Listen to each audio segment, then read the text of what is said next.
some of you were probably on the dealer call here 5-6 weeks ago and I had a chance to talk, but I usually start off these talks, or if you've heard me talk at a grower meeting or something, I usually start with this question.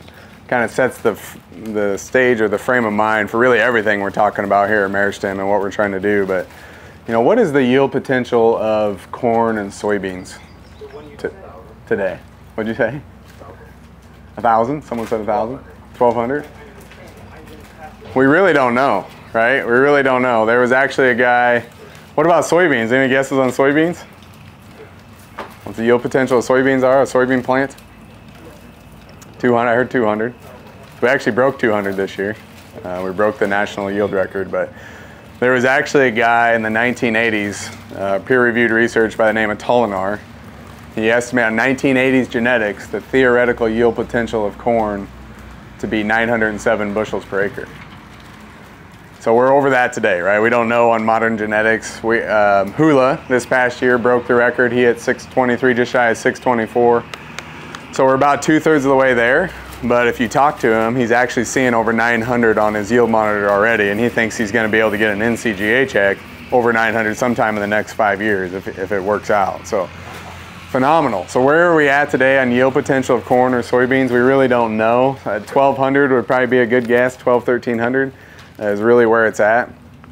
Soybeans, same deal. We really don't know. But in the 1960s, a guy by the name of DeWitt, a researcher, estimated the theoretical yield potential of soybeans at 315 bushels per acre, which is crazy to think of the 1960s. He came up with that number, and he was probably getting, I would say he was probably getting witch hunted in the 60s for saying something like that.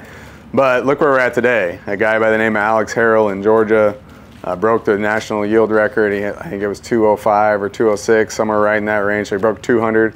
So again, we're about 2/3 of the way there. And you know, when do these crops have their maximum yield potential? Before you plant it, right? I actually always take it a step further and I say these seeds have their maximum yield potential in the seed production field right before we influence them at all, right? Right when they're mature, sitting on the mama plant. As soon as we touch them with mechanical or whatever we do to them as farmers, or put them in the soil or the weather, you know, that's when their yield potential goes down. What they're actually going to be able to produce. But you know, when you think about it, all this stuff we're doing at Meristem, we're really not adding yield. What we're doing is trying to preserve what's naturally there and feed it to its maximum capacity and unlock nutrition at an efficient way to really maximize that plant's raw horsepower, because we know it's in there, and just how do you unlock it? And these super high yield guys, they're getting pretty good at it, right? They're leveraging these tools, the stuff that we do. Like you'll go to a tent, high yield corn and soybeans. The tools that we're using are what the pros are using. So it's a fun story. You know, Rob always jokes that we are the high yield soybean company with his Ohio State influence, and it's absolutely true. We are the only company that can leverage all these tools. Everything that you see here with Meristem, we're the only one with access to all of them. So no, it's definitely a thing, and elite yield starts with elite fundamentals, right? So when you think about fundamentals of crop production, what are 2 or 3 things that come to mind?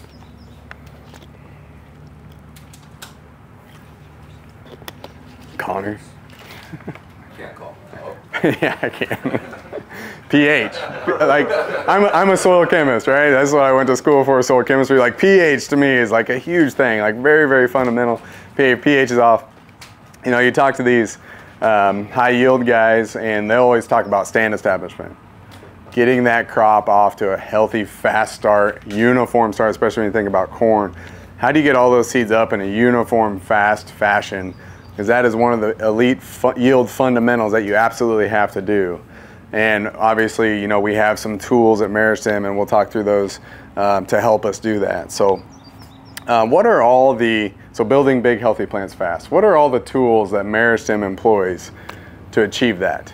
If that's our goal, build a big, healthy plant fast, what are all the tools or resources that we offer to you guys as farmers or dealers? Which come to mind? They're kind of front and center here, some of them. Hopper throttle, right? Upshift C. So Hopper throttle is a big deal, right? It's our flagship brand. That's exactly what it's designed to do. And it has some other components. We'll actually walk through them briefly. I won't go into a whole dissertation on what hopper throttle is. I'll try not to. I kind of did in the last group, but what the components are and how that influences unlocking nutrition, biostimulating roots, and that. So hopper throttle is a big deal. I heard Upshift C. So Upshift C is definitely designed by leveraging the enzyme power that's in here, is designed to not only take costs out, but to drive phosphorus into the plant and make that plant bigger, stronger, faster early on in the growing season. What else do we offer? In-gear dual action, right? So nitrogen management. If your plant is deficient in nitrogen because it's moved down through the root zone, or it's converted to a form that gassed off, or it's gone, it's no longer there, can you protect that nitrogen, keep it in the root zone, keep it available for those young plant roots, those smaller plant roots, make it available for that plant early to help drive that factory? Absolutely. In-gear dual action, maintain elite. You know, what makes us different in that space, I won't spend much time on those products, but you know, a lot of these nitrogen stabilizers on the market are biocides. Almost all of them are. Actually, when you think like Inserve, you know, DCD, even the new one from Koch, the Centuro, a lot of almost all of them are biocides, in the sense that they do kill the biology that converts ammonium to nitrate. There's that one bacteria, it's called Nitrous amonis, on the front end of that nitrification process.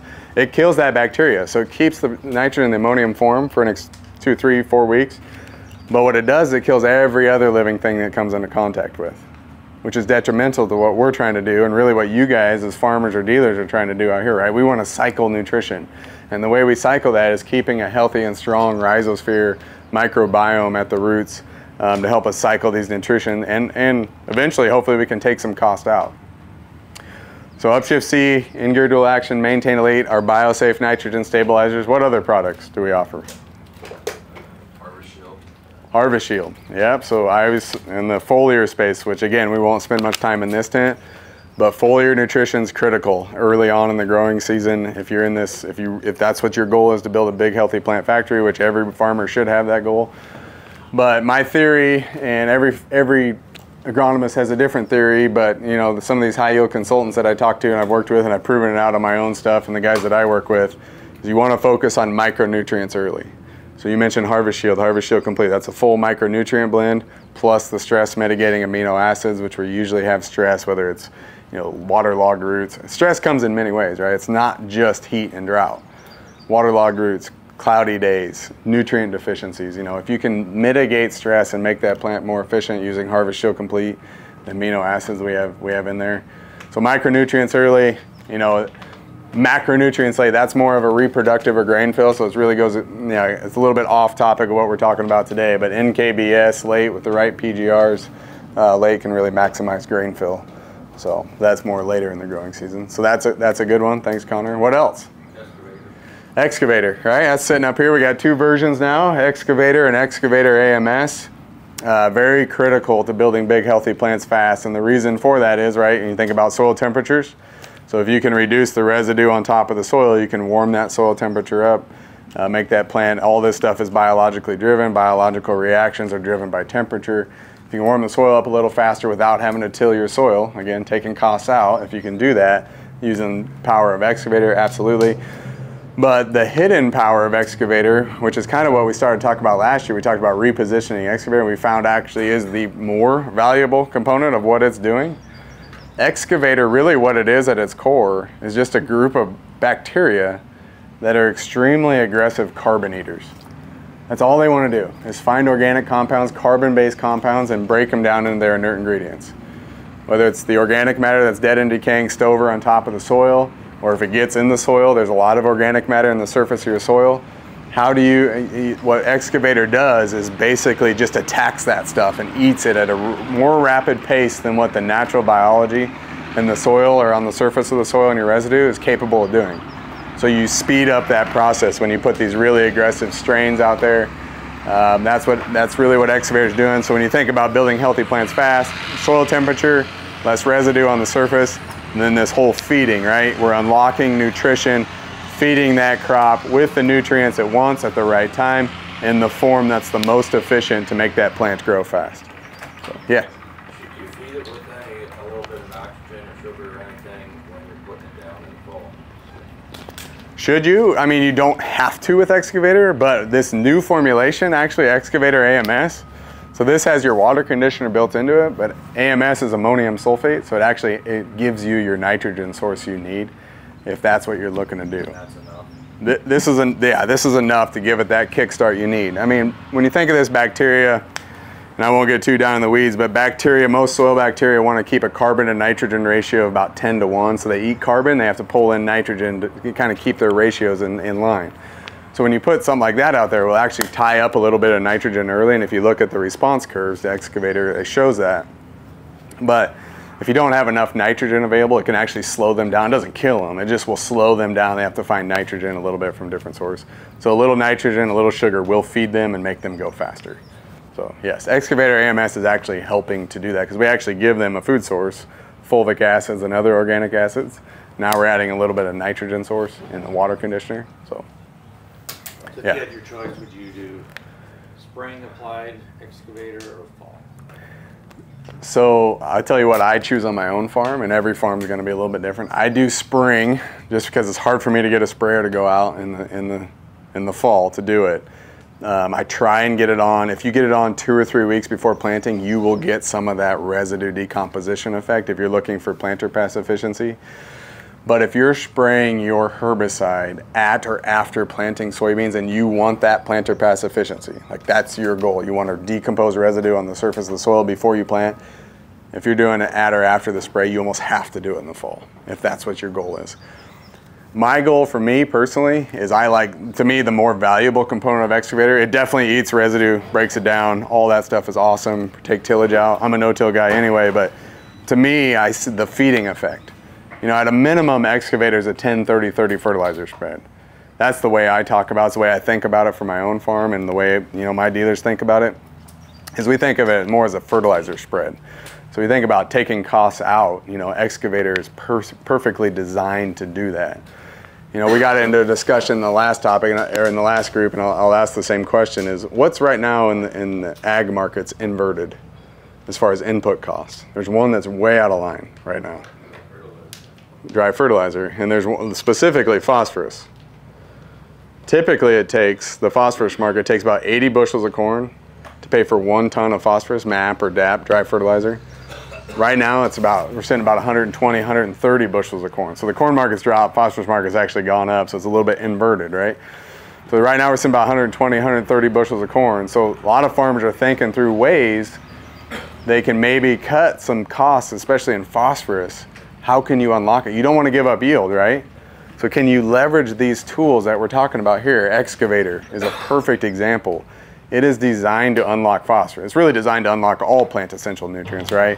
So I just showed you the big 3, N, P, and K. If you go down the line, zinc, sulfur, all of them, it will unlock it at a faster rate because you're just enhancing mineralization, this natural process with really robust, these dang gnats are bugging me, really robust biologicals that do that at a fast rate. But can you leverage these tools? Spend $15 on Excavator per acre and take 20 or 25 out of your phosphorus, your P and K spraying. So that's when Mitch talks about taking costs out and giving $100 an acre back to the farmer. So you're spending 15, but you're taking 25, and you won't go back in yield. That's the thing. So you're saving 10 there. Can you save 10, 15 on Upshift C, which we'll talk about? Hopper throttle, designed to do the same thing. How do we unlock this nutrition? What I will say is I'm not one of these, I'm an agronomist at heart, right? I'm a classically trained agronomist. I'll call them quack jobs, these biological quack jobs that can say, you never have to spread dry fertilizer ever again by using our biologicals. What's really dangerous about a lot of those guys is the biologicals they're using most of the time are dead by the time it gets to the furrow because they have no formulation, they have no biocapsule. So telling farmers not to spread dry fertilizer, and then they're delivering dead biology to the furrow. So that's extremely dangerous. Some of their stuff is awesome, actually, it would work, but if it's in a live and functional form, it would work. So that's number one. And then, but can you time the markets as a farmer or as a dealer? Say in a year like this where there's geopolitical factors that are pretty tough, things are looking rough, it's not cost effective to spread 80 pounds of phosphorus or 60 pounds. Can I take 20, 30, $40 an acre out of that, unlock what I have? Does anybody know how many pounds, I'll use Iowa for an example because that's where I'm from, how many pounds per acre of phosphorus is on average in Iowa just sitting there? Any guesses? Mosaic's done studies, Iowa State's done different universities. How much, like the element P, phosphorus, per acre? Iowa's obviously the richest as you move out. Northern Illinois is very rich. Mosaic estimated the average acre in Iowa has over 10,000 pounds of phosphorus just sitting there. A lot of that's in the mineral form, right? How do you get access to it? We get access to it every year through mineralization. From the natural biology in the soil, we get so much unlocked, right? It's kind of a finite amount, pretty much the same every year. The warmer it is, you get a little more moisture, the faster that process goes. Nitrogen's the same way, we get so much unlocked. If we can ramp up this biology using excavator, Revline hopper throttle, upshift C, the phosphatase enzyme, can we unlock some of that 10,000 pounds? Or if you're up, up here it might be 6,000, 7,000 pounds. You're not gonna get access to it all, and nor am I saying you can stop applying dry fertilizer, but you can definitely unlock what's there. I did it three or 4 years ago when the phosphorus market was super high. I didn't spray dry fertilizer or phosphorus for 2 years, and my yields just kept going up. It's because I was using these tools. I knew how to unlock it. Why pay twice as much for something that's truly just a commodity? It'll probably go down in price next year. It'll be the exact same product for half the price. If you want to double your spread then, you sure can. But you can absolutely unlock it using these tools and cut costs out. So I can't remember what the question was. I got a little long-winded there, but good question. It kind of got me onto that trail. Any other questions before I kind of dive into a couple other things? What's one of the trends that farmers are doing right now to push yield, and really over the last 60, 70, 80 years? What's one of the main drivers of yield potential? The thing, if you look at a chart, it's like, man, that is correlated almost right on top of the growth in yield.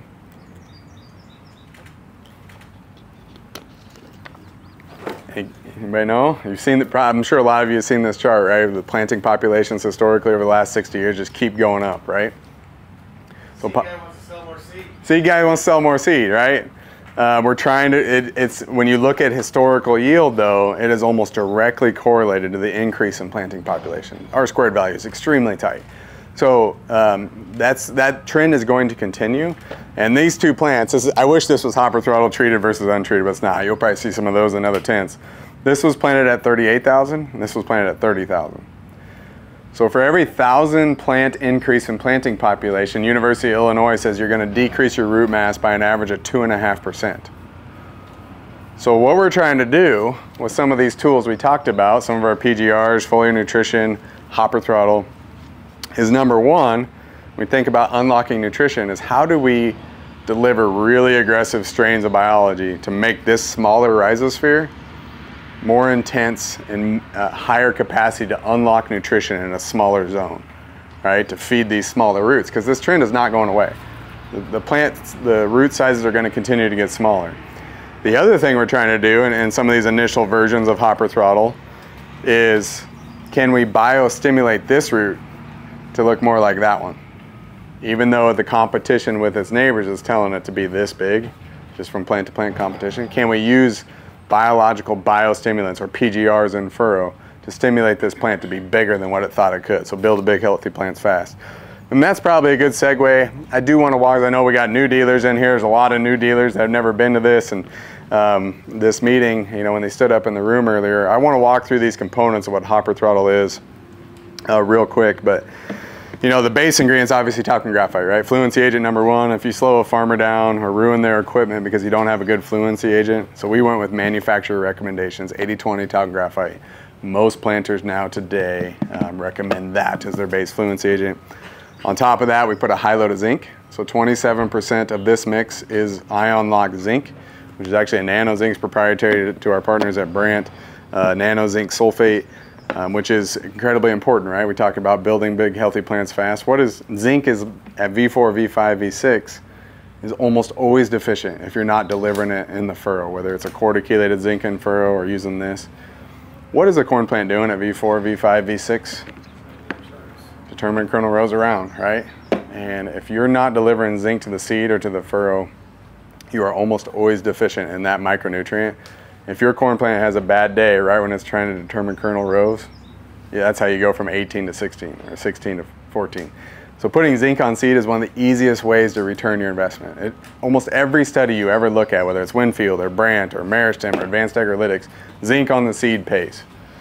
And one of the ways we're taking costs out is the goal of that zinc load, it's a high zinc load, was to replicate the performance equivalent of injecting a quarter chelated zinc per acre.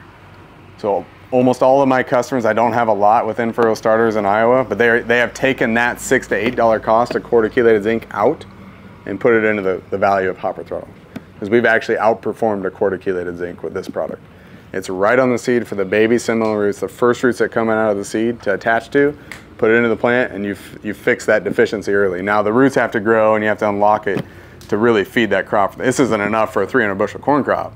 It's trying to overcome that deficiency in that first 30 days, which is almost always there. So zinc, iron, manganese, sulfur, so it is a very simple starter solution. Pull the cost of the zinc out, put it into Hopper Throttle. On top, so that we talk about big ass roots at Meristem, that's the technology we're using today is Terrasym, so that's the white button. Terrasym is that biostimulant, so that's the one, it's a PPFM, right, pink methylotrope, so it feeds on methane gases that roots release and in turn biostimulates that plant to produce a bigger root mass overall, more fine root hairs, more sucking power, big healthy plants fast, right? The Terrasym is zinc and Terrasym in component. When you look at these pictures, like we got thousands of these now, and you see this every single time. If it was a live one against the furrow, you put that zinc on the seed, this effect, the bigger biomass. I actually had an account this year that actually weighed. He dug roots, washed them off, treated versus untreated, took the whole plant, weighed them, it was a 25–30% increase on all of his checks and overall biomass, right?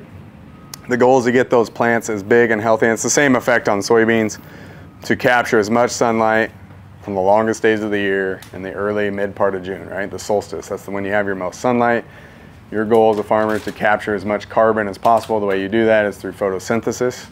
Carbon becomes carbohydrates in your plant, so if you can maximize your photosynthesis, ramp that process up, capture as much sunlight as you possibly can throughout the growing year, it gives you your best chance of yield. So that's why we're trying to build these big healthy plants fast, and you don't want your corn plants to have a bad day early. This here on the way out, there's a cool digital. There's untreated versus redline Hopper Throttle. We planted it in the mud because that's the only opportunity we had. I know that your farmers plant in the mud, but you can really notice Hopper Throttle show up when it's stressful. Everything's perfect, and oftentimes we'll see it in V1, V2. But when you have stress, Hopper Throttle shows up. Yep. You can. This side of the field's not quite as good as this side of the field, but when you guys walk back this way, just take a look at it. Yeah, thanks for reminding me, Nathan, on that. This next button, won't dive into them super deep, but there's two nitrogen fixers, azobacters. They convert atmospheric nitrogen into ammonium, plant available form. So we play in that market. And then the other group of biology is like 6 bacillus strains and a trichoderma fungus. It's similar to what Excavator does. Eats organic matter. They're just really aggressive organic matter eaters. So again, going back to unlocking nutrition in the soil, that's what this is doing. Trying to make that smaller rhizosphere more aggressive, unlock nutrition. There's a lot of, even in this little group of soil, clump of soil, there's a ton of nutrition just sitting there. Can you unlock it? That's the key, unlock it. So that's what that's designed to do. And then ether, those enzymes really kind of feed or jumpstart the whole system. You know, one of the enzymes that's in here is mannanase. Mannanase is the enzyme that basically converts like starches in the soil to really simple sugars like glucose or fructose, which is what the biology loves to eat, right? So it basically feeds that entire system, jump starts it. I like the ether tagline because the enzymes are not as sensitive to cold soil temperatures. They'll keep working all the way down to the freezing point. They're just catalysts. And so like a lot of times after we plant or when we're planting nights, the soil temperature drops, or you get a week where the soil temperature drops below 50 after you plant. Those enzymes, they'll just keep working, right? And mannanase, for example, is just going to continue to build that pool of simple sugars. When the biology does wake up in the middle of May or early May and gets warm consistently over 50, it will just explode. It just explodes on that simple sugar that you've created, and it really jumpstarts the whole system. So what's the fourth button going into Hopper Throttle this year, the new option?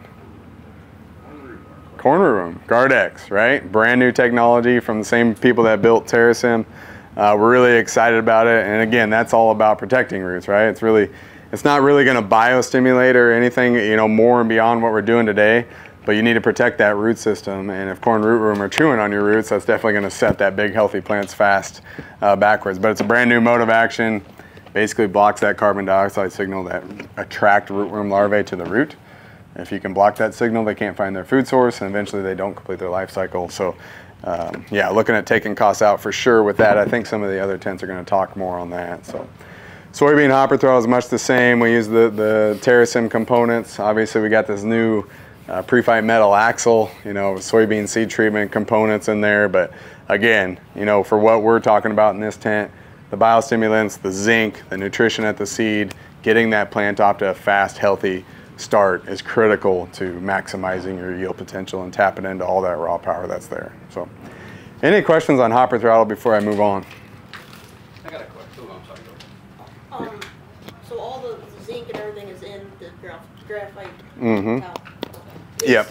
So, like some guys that have issues with it in their planters because it's too much talc, could you cut back the rate, or is there not enough zinc to do that? To cut, like to maybe dump some of that out at the bottom to Yeah, make the planter better. those issues are very few and far between. Do you know what kind of planter it was? Finger pickup. Finger pickup. So I have a finger pickup. I think part of it is maybe mix it a little bit better if you can. That helps. If you get a big clump, for whatever reason, if it funnels down to the bottom, you know, and then there's a big pile at the bottom, there's always a pile, a little bit of fluency agent, whether you're using just straight talc graphite or not.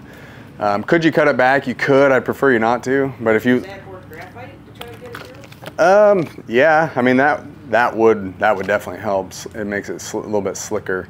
I wouldn't want to cut it back too much though, because then you lose some of your zinc efficacy. I have had a couple guys, and this, like I said, this is a very rare deal, but they've actually taken some of that out, like you were saying, before they puncture the biocapsules. But I'd say 99.9% of the guys, it's built to match the planters, you know, the specs. That's really what we went off of, is John Deere and Case's Rex. I'm gonna go to him real quick. Yeah. Has there been any studies done on excavator followed by the Revline hopper throttle in terms of getting the soil to mineralization faster? You want to build big roots. You're talking about the soil mobilization, the nutrients. You know, we got to get to the 8-to-1 carbon nitrogen ratio as fast as possible. Has there been any studies like to prove that this actually does happen to enhance that growth early? Yeah, well, yeah, I mean, so we partnered again with Advanced Agrilytics to do some of our testing, and so we actually tested it throughout the growing season. Now, in tandem with hopper throttle and excavator, no. I haven't seen it other than anecdotal, like people just note it, and you can just see it visually, and you see some of the pictures like this, and then they've been able to cut back on their fertilizer costs and not lose any yield, if not gain yield.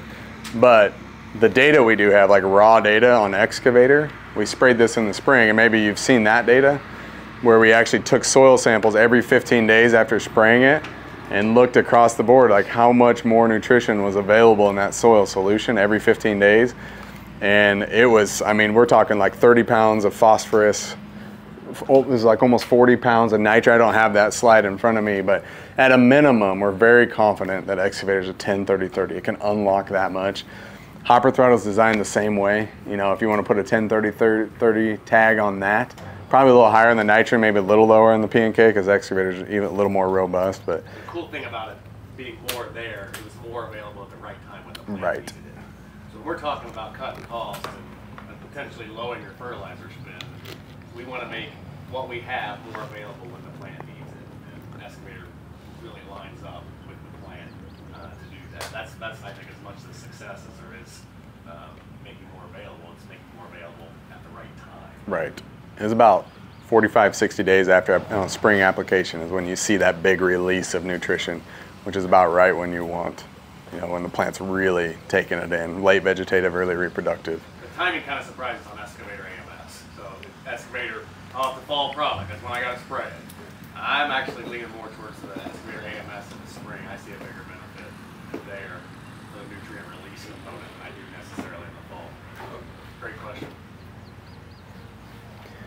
You don't need an endorsement, but the company, to answer your question, that actually did that 30,000 Yeah. acres, we're good friends with them. Oh yeah, And so, you know, Matt Westerhout was the guy who crunched all Yeah. the data, and yeah, it was crazy the way Yeah. every 15 days they had to go up and pull samples again, Yeah. crunch that data again. Yeah. And it showed up every single time. yeah. One of my accounts is probably the biggest skeptic. You know, some people just take a little longer, but they split an 80. And they sprayed the North 40 with it and without, and it was what was it, 19% and 17% on 19% phosphorus increase and 17% on potassium. So it definitely did its job. It was a really high fertility situation, but to the line where they took that soil sample, it unlocks nutrition. It absolutely does. So hopper throttle does the same thing. The nice thing about excavator, it's broadband, so where you take your soil sample doesn't matter. Hopper throttle is more finite in the furrow and lives and grows with the root. It's a little bit different deal, yeah. Different, yeah. How much benefit does the water series get from the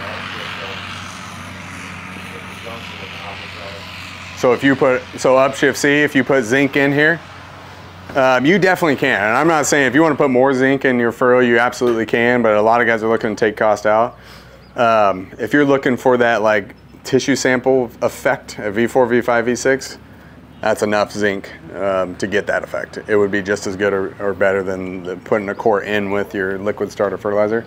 But if you're looking at like that's one of your zinc fertility for your entire field and you need more zinc because you're low on zinc, it's perfectly fine. Because like I said, that's not enough zinc to feed 300 bushel corn, but it's enough to get you through that phase. But most soils have enough zinc in there when the roots get big, especially if you're unlocking it with the hopper throttle components or the excavator components. You can feed enough zinc, just unlock it from the organic matter in the soil.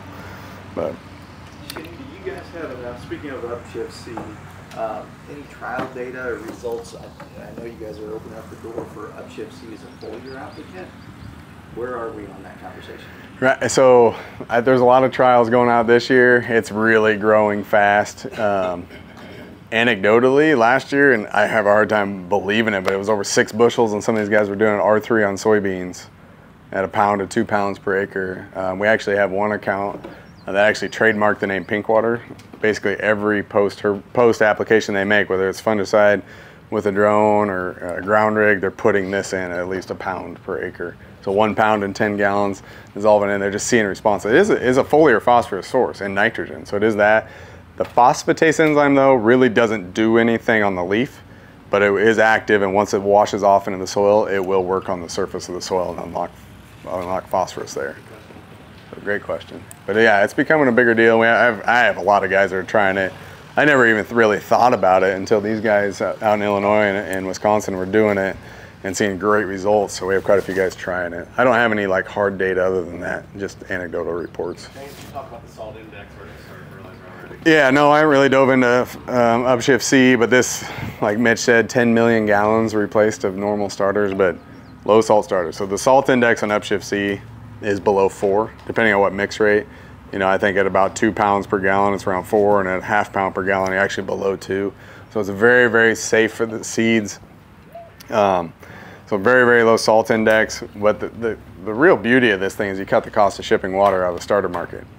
Right? You just make yourself efficient. You blend it on site. It's not new to industry, it's new to ag. You know, like the Coca-Cola, for example, that's how they do it. They ship concentrated syrups to local bottlers, and they bottle it, and they mix the water and the bulk volume ingredients in there to make the finished product. It's the same concept. So we cut out distribution margin, we cut out the cost of shipping water, and it works better, right? Phosphatase, the enzyme that's in here, is the enzyme that plants and soil microbiology produce to unlock organic phosphorus from the soil. 95+% of the phosphorus that gets into our plants has to go through some sort of biological pathway, whether it's through this phosphatase enzyme or raw mineralization, basically biology breaking down organic matter and unlocking it from there, putting it out into the soil solution. All we're trying to do is leverage the natural process and supercharge it. That's what we're doing. And the high yield guys, they have figured that out. If you go to some of these meetings, a lot of times these high yield guys, they'll talk about, you know, drive phosphorus into your plants early. Drive phosphorus into your plants early. A lot of people take that as, well, I'll just up my rate of in-furrow 6-24-6 or 9-18-9, right? And that's actually counterintuitive, because when you do that, you can actually tie up a lot of nutrients in the furrow by having too much phosphorus in a finite band. So the high yield guys are like, they latched onto this pretty quick, and they realized that the phosphatase enzyme actually will drive a lot more phosphorus in the plant without tying up all your other nutrition. It's a very powerful concept, and it works. And when you take tissue samples, like this is beating, when you take phosphorus tissue samples of V4, V5, usually 2x to 3x the amount of phosphorus actually in the plant by leveraging phosphatase. So. I'm going to touch on compatibility. I know people ask that a lot. Yeah, so we have a lot of guys looking at this in the wide drop application or spraying it over the top just with their like pre-burn down, and a lot of times they mix ammonium thiosulfate or zinc, you know, in like an in-furrow starter, whatever you want to do. But I actually had an account, I had a bigger mason jar, and we had Upshift C blended, and he went up to a 60-40 blend, 60% ammonium thiosulfate, which historically is bad mixing with phosphorus. Usually settles out, but they mix it at a 60-40 blend is how far he got. And we were actually just up there and sitting on the shelf about 6 weeks later. I was there and it was perfectly fine. Nothing had settled out yet. So it's a very compatible, easy to work with product, and it's safe to handle, non-corrosive, low salt index. It's really taken the starter market by storm. It actually might, it's probably going to rival hopper throttle when it's all said and done. It's just not every acre has a starter, in-furrow starter. A lot of success with wide drops. Yeah, we've had really good luck with wide drops. Yeah, putting it in with the wide drops. You get phosphatase in the soil, it will unlock phosphorus, and it will drive it into the plant. In the furrow is the most efficient, effective way to do it if you have an in-furrow starter. But a lot of guys are just, they're starting to spray it over the top, put it in with their pre-herbicide. There's different ways to apply it. So. Do you still get those effects in 2x2, or is it only in furrow? No, you'll get it in 2x2. You get, like I said, you get phosphatase in the soil or on the soil, it will work. So it's most effective in the furrow. I will say that. So. What about the Plus K? Yeah, so it's similar concept, same enzymes, phosphatase and mannanase, but it adds a little potassium and sulfur. So if that's something you want in your starter, you can actually, yeah, you'll get that. Just a very efficient form of phosphorus or potassium and sulfur on top of it. So, yep. Depends on your capabilities, guys. You can take Upshift C and you can add zinc to it. You can add whatever you want to it. Create your own starter. Yep. Own brand. Call it whatever you want. And go out and be competitive in the starter market and disrupt the industry. So it's kind of fun. And some guys they're creating like a custom blend. They're still using like a half rate of their 624-6 and putting 2.5 gallons or 3 gallons of Upshift C in there, because it will help unlock the phosphorus that's in that starter, you know, the other phosphorus. So, but just remember there's a ton of phosphorus there. Everything we've talked about to this point is designed to unlock it. So. If you're not in a big liquid market that either on the hopper throttle so deep like we are locally in central Ohio, now you get a lot of the same benefits as you get out of your 6.46 without guys want to plant fast. I mean, Northwest Ohio, we got 80% of our acres in 5 days. Yep. So they don't want to slow down, and this is a great solution for that problem. Winter storage though for that Upshift C already mixed in bulk tanks. Well, it's a low salt index. That means it's going to freeze, right? If it's in cold storage, I think the freezing point is somewhere in the mid 20s at like a ½ pound per gallon. A little richer, like if you're at 2 pounds per gallon, which is kind of the max you can blend it at. The freezing point drops down to like the mid teens, I think. But yeah, it will freeze. What I will say though is once you mix this, you got about 4 months or 16 weeks max of raw super activity. So if you're overwintering, you'll still get the nitrogen and phosphorus, but some of the enzyme activity starts to drop after about 4 months. So, not to scare anybody, but if it's in the dry powder, it's perfectly fine. Mix it next spring, but there usually isn't. You guys found out not too long ago about the inoculants not overwintering on the beans. So is there, for next year's, is that going to be resolved, or is that? That'd be yeah, it's a better question for Chris Thrasher, but no, we're looking at different, I mean, we're always trying to improve, right? And so we're looking at different inoculants and things like that. It would be nice to get a 2-year shelf life like all our other biological components. And it's not that the inoculant in the soybean hopper throttle kept in conditioned storage is going to be completely dead, but we want to have a very robust product. So that's the one thing that is a little bit time limited. But yeah, I would say that we are looking to improve and things like that, and then looking at different options to improve the shelf life on that. I'd say the levels we're seeing, most companies are probably combined with. Yeah. Carried over soybeans, no, we're just trying to hold high standards. Yeah, that's So just it. If you're treating a bean that's not inoculated as a seed treater, we want to see a fuse that's on the label. So. Yeah. What's your half-life on the fungicide that's in soybean hopper throttle? And so the pre-fight concept. So we know we have at least 2-year shelf life on it. That's what it's been. In the soil. Oh, in the soil? Like Xyway, they're seeing like a 5-year half-life on it now. Okay. And it's sticking around longer than Yeah. it's So So that's a raw fungicide. Pre-fight, the way it works, it's a biofungicide, so bacteria. And that lives and grows with the root. And what happens over time, and almost all this biology is this way, is when you get towards the end of the growing season, you're always competing with all the natural biology that's in the soil. Over time, it kind of buffers back to the natural levels. So it's a 1 year deal.